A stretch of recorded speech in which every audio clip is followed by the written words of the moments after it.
Do, do, do, do.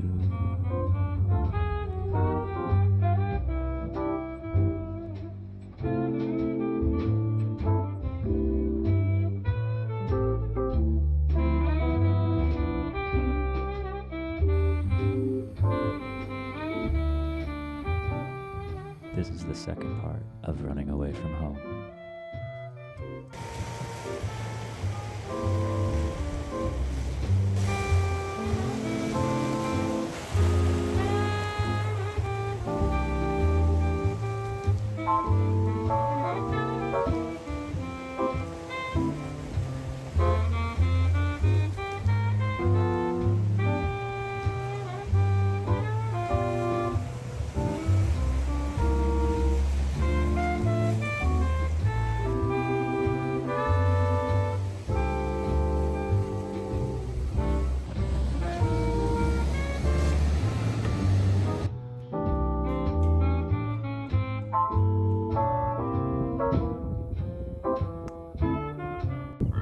So many of you.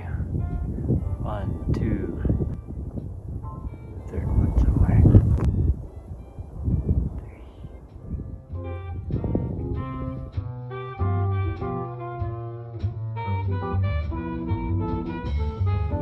3. Okay, wow.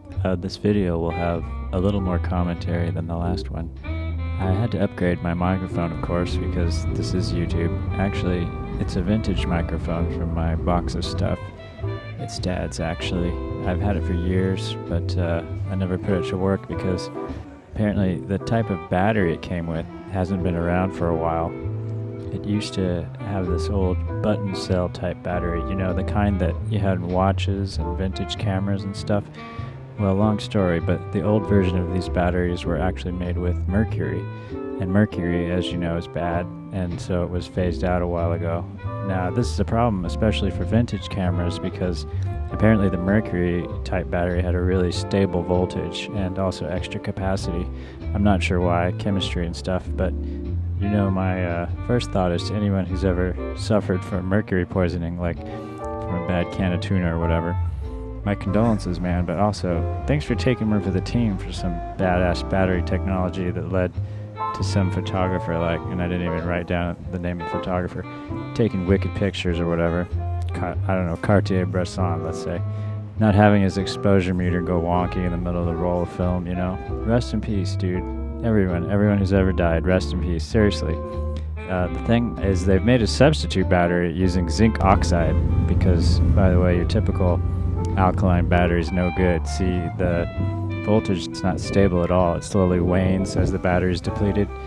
Now that's fine for a flashlight or something where the exact voltage isn't important, as long as it's above nothing for most of the time. But for a sensitive piece of vintage electronics like an exposure meter in a camera, voltage is part of the function.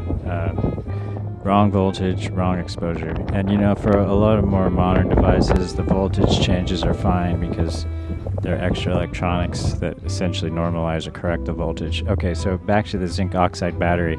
They actually still make a tiny, high capacity and stable voltage battery, but it's specifically for hearing aids and cochlear implants.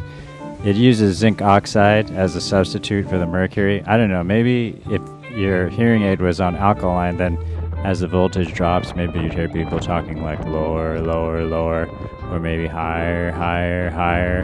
Honey, can you take the trash out? Stop drilling, honey. Okay, so the zinc oxide works, but well, I'm going to take a break here and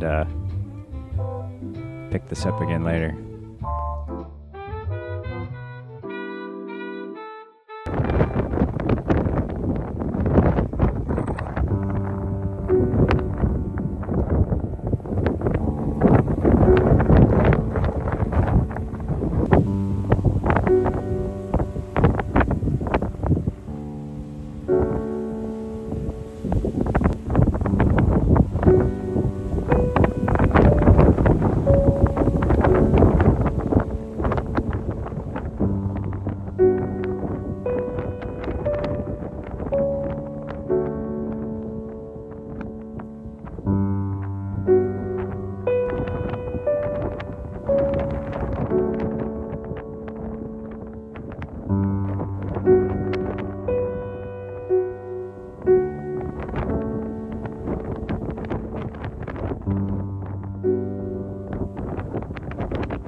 He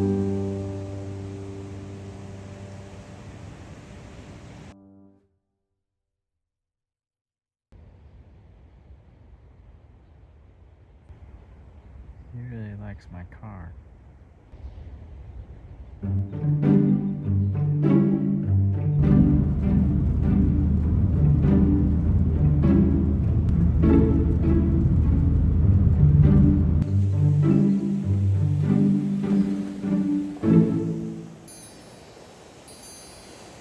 Okay, so where was I? I was talking about zinc oxide batteries in hearing aids. The kicker is that something about using the zinc means that the battery expires quickly. If you ever see those hearing aid batteries in the store in the battery section, and they kind of had a color-coded cover over the tops of the batteries and like pull tabs, the batteries are like in a circle and it looks like a large colored pop cap gun cartridge or something. And anyway, with those batteries, before you use one, you peel off the plastic on the battery. And that sort of allows the battery to breathe. When the battery is exposed to air like that, it has a very shortened shelf life. So it's going to run out of juice within a certain amount of time, regardless of whether you're pulling energy from it. Crazy, right? A battery that expires soon. How did the battery guys think of this? But think of all the tuna and dolphin we're saving from the mercury. Okay, so for the hearing aids, it seems like this was a calculated move because people use the hearing aids all day long. That means it's okay if the battery self-expires because, you know, you're going to use it the whole time anyway. So these hearing aid guys, they just keep replacing their batteries. I don't know, every day, every week? Man, the battery guys are just laughing to the bank.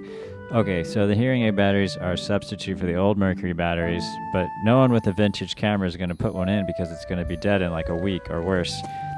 Dead randomly at a critical time, right when you're shooting. So they do make these zinc oxide batteries that are specifically not for hearing aids, and apparently these genius beauties just cover some of the holes that allow the battery to breathe, and they last much longer than the hearing aid types.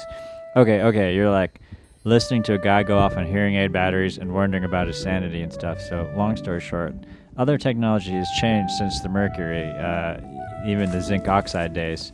Lithium's a common battery type, as we all know from our iPhones and laptops and stuff. Lithium coin cells are pretty common. You probably have one in your car, remote fob, or Apple AirTag. Lithium's great because they last a long time and have a very flat discharge curve. That is, they stay at a stable voltage for a long time. Perfect. But those lithium cells are usually higher voltage than the button cells, 3 volts versus 1.35 volts. But the device in question, if you remember this microphone, actually takes two 1.35 volt mercury cells. That means it's at 3 volts. Since the device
since the cells are all in series, that is, stacked on top of one another, doubling their voltage. So 3 volts would be perfect. But what about size?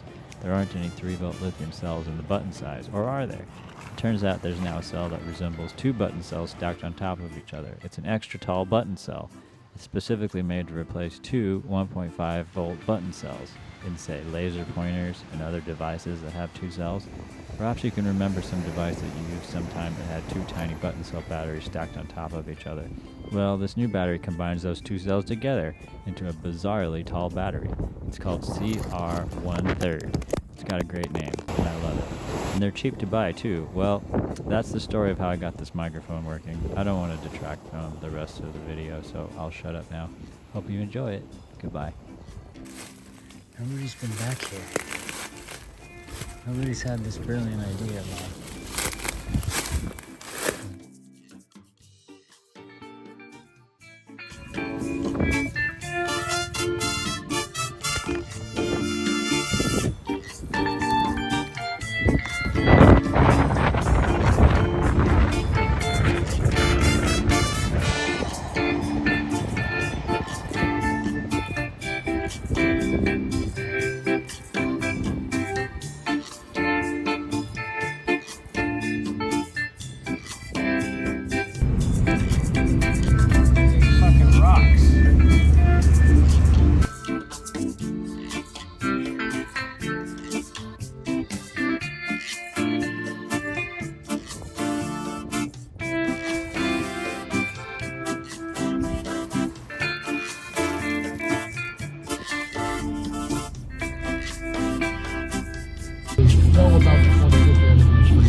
asleep in the brush, top of the hill, top of the mountain.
This is a bigger hassle than I thought it was going to be.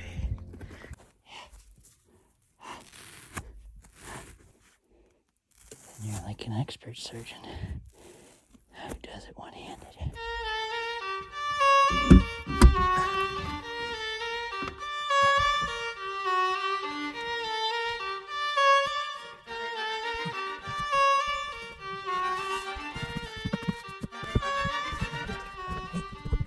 Ah, yes.